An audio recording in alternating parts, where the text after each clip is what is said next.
Supermarkets emptied in 3 hours. That's all it took. Not days, not weeks. 3 hours after the first reports hit the news, the shelves were bare. No bread, no water, no canned goods. Families who thought they had time to prepare suddenly realized they had nothing. And the frightening truth is, this isn't a hypothetical. It has already happened. It is happening right now in parts of the world where ordinary people woke up one morning thinking today would be just like yesterday, and it wasn't. So here's the question you need to sit with. If the power went out tonight, if the stores locked their doors tomorrow morning, if the roads became impassable by the weekend, how long could your kitchen sustain your family? A day? Maybe two? For most households, the honest answer is uncomfortable. But that ends today. In this video, you're going to learn exactly which 10 foods belong in every crisis kitchen, why most people stock the wrong things when panic sets in, and how to actually survive the first 72 hours of any emergency with clarity and calm. This is the information that doesn't make the headlines, but it absolutely should. Stay until the end because the last section might be the most important thing you ever watch about real-world preparedness. Welcome to Food Decider, the channel where we take food seriously in every situation life throws at you. If this is your first time here, hit that subscribe button and ring the bell. And if you know someone who should see this, send it to them. It might matter more than you think. Let's start with something most people never want to consider. The idea that our modern food system, the one that puts fresh strawberries in your grocery store in the middle of winter, the one that restocks shelves overnight like clockwork, is actually one of the most fragile systems in existence. It runs on electricity, on fuel, on dozens of interlocking supply chains that span entire continents. And when something disrupts even one of those chains, a conflict, a natural disaster, a grid failure, the whole thing can stagger within hours. We've seen it happen. During the early days of the COVID-19 pandemic, shelves across the United States, Europe, and Australia were stripped of toilet paper, pasta, and canned goods within 48 hours. Not because there was a shortage, there wasn't, but because of panic. Because when people feel uncertain, the very first thing they do is rush to the store. And when everyone rushes at once, there's nothing left for the people who waited. Now imagine that same scenario, but without the guarantee that the trucks will come back the next morning. Imagine a conflict that disrupts regional transport, a cyber attack on a power grid, a flood that cuts off a city.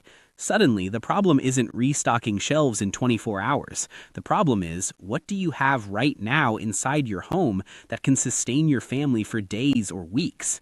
This is where most people realize they've been thinking about food storage completely wrong.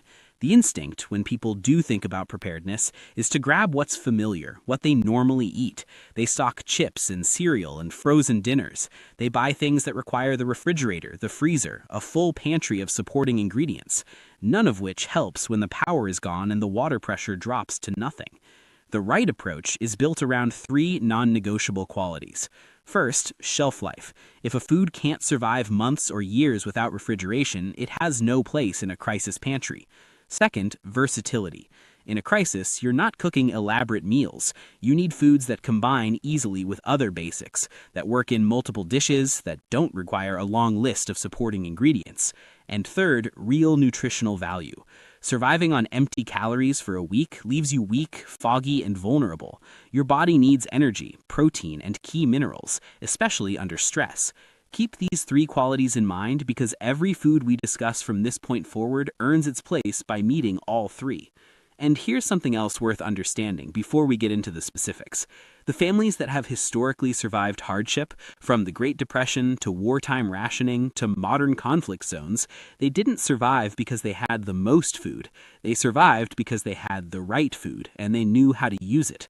The knowledge sitting in traditional kitchens around the world, the kind passed down through generations, is actually a form of crisis intelligence. We've just forgotten it, because for a few decades we haven't needed it, until now. So let's talk about those 10 foods, and we're not going to go through them like a shopping list. We're going to understand why each one earns its place, because when you understand the why, you'll actually follow through and stock them. Start with salt. Of all the items on this list, salt is probably the one you already have, but almost certainly not in enough quantity and almost certainly not with the full appreciation of what it can do. For most of human history, salt was one of the most valuable commodities on Earth. Entire trade routes were built around it. Roman soldiers were partially paid in it, which is literally where the word salary comes from. And the reason it commanded that kind of value was simple. It kept food alive. Salt works by pulling moisture out of food, creating an environment where bacteria simply cannot survive. This is the foundation of curing, brining, pickling, and fermenting, techniques that have preserved food for thousands of years without a single watt of electricity. In a crisis where your refrigerator becomes useless, salt transforms back into exactly what it once was, a survival technology. A piece of fresh fish that would spoil in a day can last weeks when properly salted. Vegetables can be preserved through fermentation. Meats can be cured. This is not historical trivia. It is immediately practical knowledge. Beyond preservation, sodium is an essential electrolyte. Under stress, during physical exertion or in hot conditions, the body loses sodium through sweat, and depletion leads to cramping, confusion, and fatigue. Salt also serves as a surface cleaner, a deodorizer, and a basic hygiene tool when commercial cleaning products run out. And, unlike almost every other food, salt sealed in a container does not expire, ever. If you keep it dry and sealed, the bag of salt you buy today will be just as useful in 30 years. No other item on this list can make that claim quite as absolutely. Now pair that salt with white rice, and you have the foundation of crisis nutrition for much of the world's population. White rice is not glamorous. It doesn't get articles written about it in food magazines, but when engineers and emergency planners think about long-term food storage, rice is almost always the cornerstone, and for very good reason. The reason white rice outlasts brown rice by decades comes down to processing. Brown rice retains its outer bran layer, which contains oils that eventually go rancid. White rice has that layer removed, which strips some nutrients but dramatically extends shelf life. Sealed properly in airtight containers, kept cool and dry, white rice can last 25 to 30 years. That's not a typo. The bag of white rice you seal today could still be feeding people in 2050. In terms of calories, it's pure sustained energy, carbohydrates that fuel your body through the physical and mental demands that come with any prolonged emergency. But rice alone is not enough, and this is where most amateur preparedness plans fall apart. Rice gives you energy, it does not give you protein. And protein deficiency is actually the most common nutritional failure during crises, not calorie shortage. Families run out of protein sources first because they're less obvious, less comforting, and often less stocked. This is why dried beans are not optional, they are essential. Dried beans, black beans, lentils, kidney beans, chickpeas, navy beans, are the most protein-dense shelf-stable food that exists. Around 15 grams of protein per cooked cup, plus fiber, iron, and complex carbohydrates. Kept in sealed containers away from moisture and light, most dried beans remain perfectly edible and nutritious for 20 years or more. And when you eat beans alongside rice, something remarkable happens nutritionally. Rice and beans together contain a complementary amino acid profile, meaning the combination creates a nearly complete protein, the kind your body uses to maintain muscle mass, support the immune system, and repair tissue.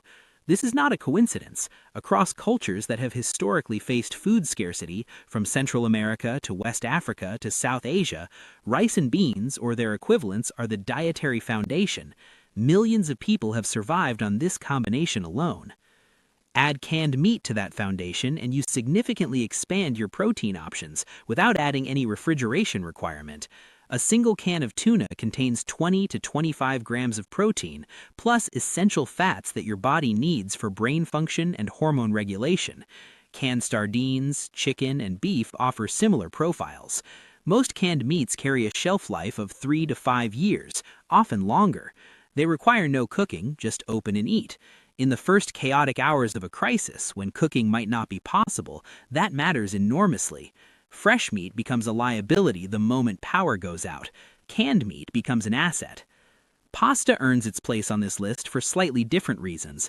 It's not the most nutritious item here, it's primarily carbohydrates, but it is fast, familiar, filling, and extremely shelf-stable.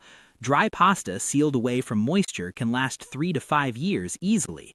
It cooks in minutes with just water and heat. It pairs with almost anything: olive oil, canned tomatoes, beans, canned meat, dried herbs. And there is a psychological dimension to crisis eating that rarely gets discussed. Familiar, comforting food matters. People under stress eat better, maintain morale better, and function better when their meals feel recognizable. A bowl of pasta with olive oil can do more for a family's mental state during a difficult week than a nutritionally superior but completely alien meal they have no appetite for. Which brings us to cooking oil. Of all the macronutrients, fat is the most calorie-dense by a significant margin, 9 calories per gram compared to 4 for carbohydrates and protein. In a crisis, when calorie access may be limited and physical demands may be higher than usual, fat becomes extraordinarily important. A tablespoon of olive or vegetable oil contains around 120 calories. It enriches rice, transforms beans, makes pasta satisfying, and adds depth to anything cooked over an open flame. Sealed and stored in a cool place away from direct light, most cooking oils maintain quality for 1 to 2 years. It's easy to overlook, but a pantry without cooking oil is a pantry working at a serious disadvantage. Powdered milk addresses a gap that families with children will feel almost immediately in any crisis: the absence of dairy. Fresh milk has one of the shortest shelf lives of any staple food, and it's entirely dependent on refrigeration and regular delivery. Powdered milk eliminates both dependencies. Properly sealed, it can last 2 to 10 years depending on the type. It retains most of its protein, calcium, and key vitamins. Reconstitute it with water, and it becomes a glass of milk. Use it in cooking: oatmeal, sauces, baked goods made over a camp stove.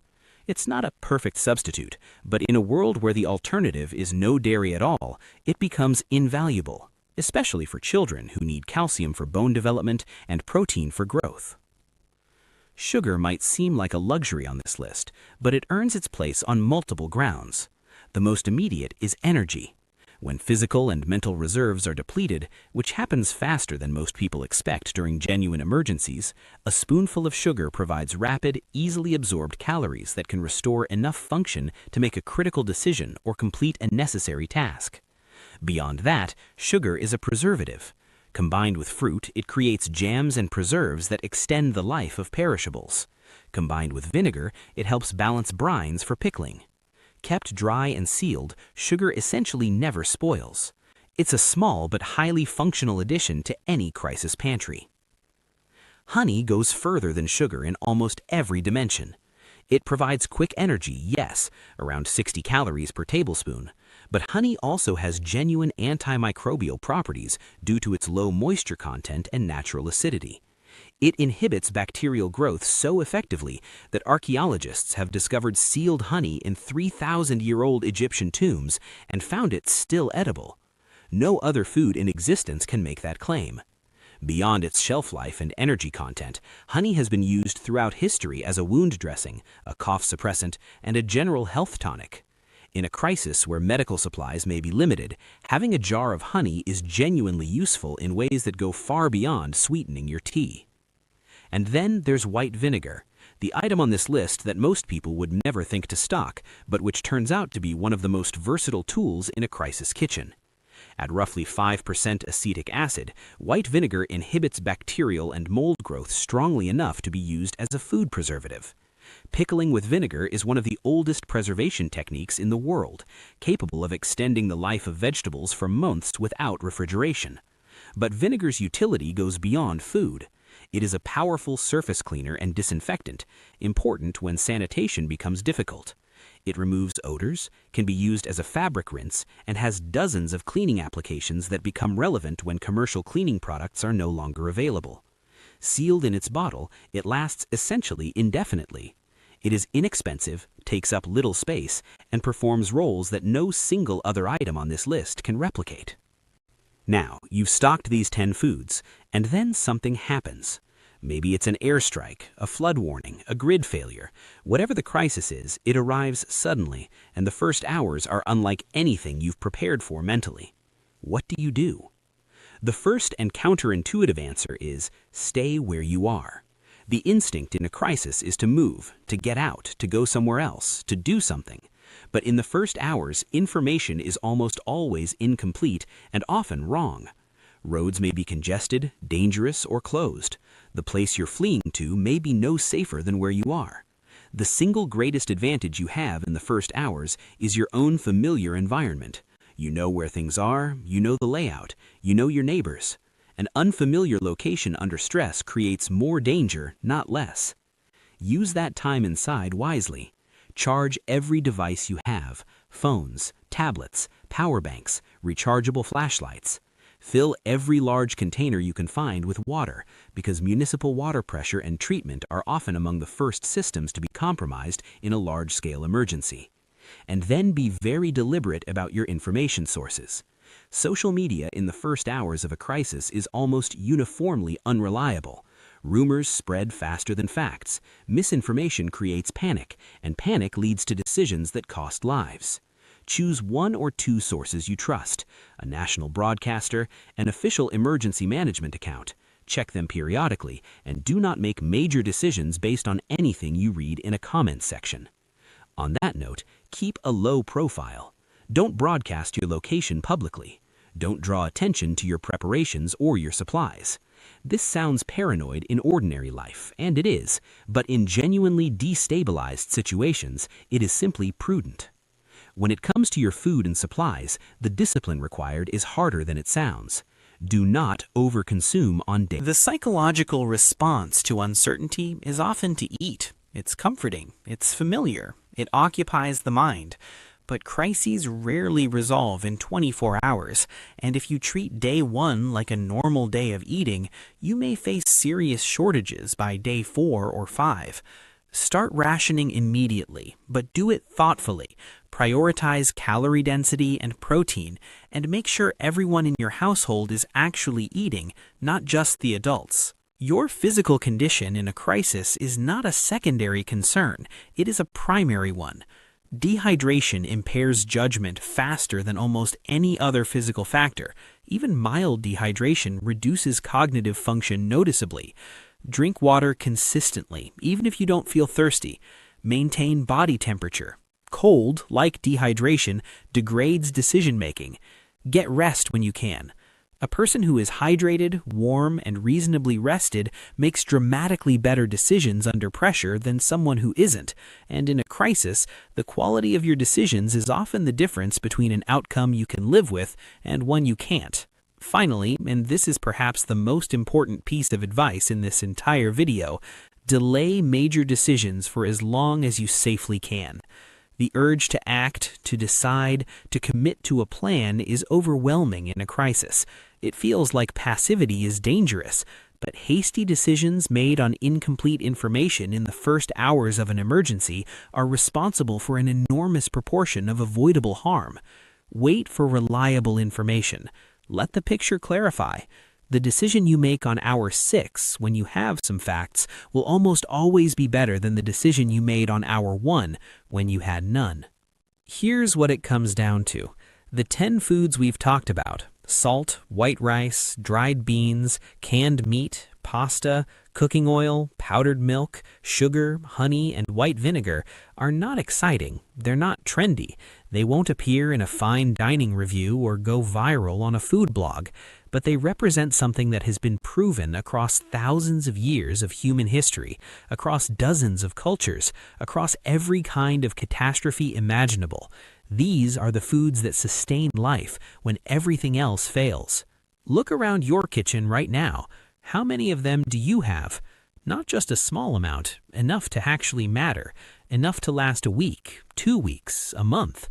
The gap between where most people are and where they need to be is smaller than they think and easier to close than they imagine. A few afternoons of intentional shopping, a few airtight containers, a cool, dry space in your home. That's all it takes to transform your kitchen from a space that works when the world works into a genuine foundation of resilience. Preparedness is not about fear. It is not about assuming the worst. It is about respecting the people in your life enough to be ready for them, whatever comes. Every jar of honey, every bag of rice, every can of tuna on your shelf is a quiet act of care for the people you love. If this video gave you something useful, please give it a like. It helps more people find this channel and the information it provides. Subscribe to Food Decider for more practical, no-nonsense food knowledge, and share this video with someone who needs to see it, because preparedness, like most things worth having, is better when we build